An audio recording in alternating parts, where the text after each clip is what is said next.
Charleston at 7:59. Minute till looks like Kenny Chesney in the next 20 minutes.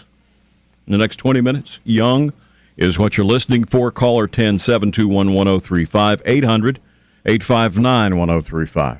When you hear it, win second row seats to the show and a VIP parking pass for Kenny Gate and breakfast from Hardee's, all courtesy of B&A Records and Hardee's. Sold out concert, by the way. That's good. That's Can't a good buy thing. tickets. The only way to get them is to win them. There you go. When you hear Young here in the next few minutes, don't go anywhere. Republican lawmaker from South Carolina in the news this morning for calling the president a liar during the State of the Health Care address last night. Mm-hmm. Yeah, he's all over the major networks this morning, too. Joe Wilson shouted from his seat, told the president he was lying as he was telling lawmakers that the plan he has for health care does not cover illegal immigrants. And he was holding a sign last night. Yeah. I saw it in his lap. He was ready, but it was like I can just see this going in. They're all talking on the way in. And they say, here, Joe, hold a sign, okay? And when he says that part about illegal immigrants, we'll all stand up and hold signs and yell, you lie, you lie. Yeah. And Joe did it. Yeah. He was the rookie. Nobody else did. Everybody else stayed in their seat. And then they all got a nice little laugh out of it. Afterwards, yeah. And he had to call Rahm Emanuel last night and apologize. And Rahm Emanuel accepted the apology for the president, and they said they'll just move on. And now he's world famous. He's on TV everywhere this morning. And he'll be all over the talk shows today. In fact, I'm getting emails here, several emails of folks that think the guy was a hero. Probably get his own show on the Fox News channel. President Obama's plan last night, his speech at least made the difference for a few people.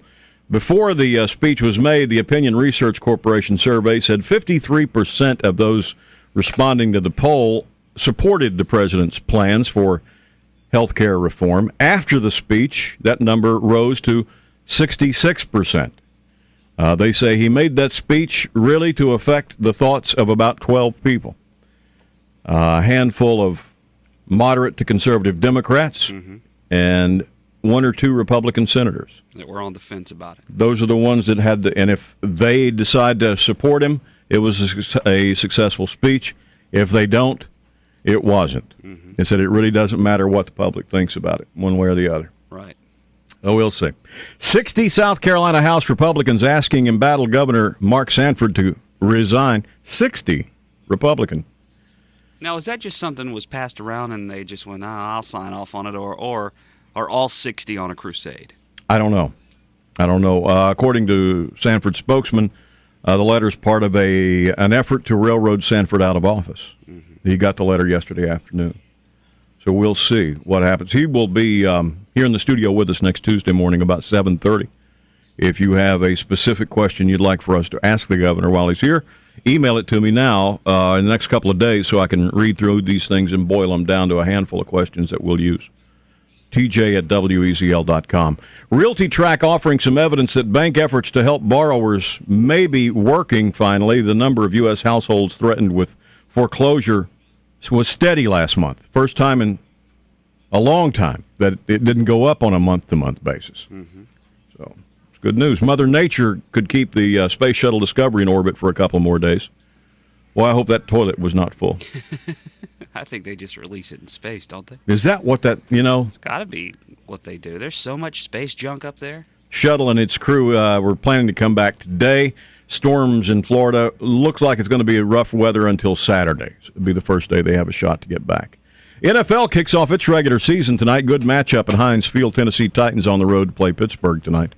Oh, by the way, did you see where Ben Roethlisberger will not settle with that woman who has accused him of sexual assault? Did you see that? No. She sued him and a few other players, she said, for sexually assaulting her at a hotel in Las Vegas last year. Was she I don't know, but she had sued him for that, and Ben has been very adamant that he had nothing to do with this. That it's just a money-making scheme. Right. So apparently the woman's lawyer offered to settle out of court, and he said, no, we're going to court. Because I didn't do anything. I didn't do anything. Oh, good. So we'll see what happens. Those people are out there, man. Atlantic Coast Conference play starts tonight. Clemson and Georgia Tech. I bet that's on TV, don't you? I imagine somewhere. But you won't see it because you'll watch tennis. Yeah, tonight's think. Melanie Odan is out. Poor thing. She came back in that second set. Yeah, 2-hole. It was 6-2, 6-2. She never got off the ground last night. Well, she was tied. The second set it was 2-2. Oh, and then she lost Then 4. I fell asleep. Well, it's good because she lost 4 in a row at that point. She's out. 5-time defending champ Roger Federer is still in. He won last night, and he will make it to the semifinals. And Nadal's still in, too, isn't he? Yeah, him and his bad stomach and all. He pulled his stomach, and he's got tendonitis in his knee. Yeah. But other than that, He's doing fine. ready to play. Yeah. It's 8:04 at WEZL. Now, WEZL Time Saver Traffic. From the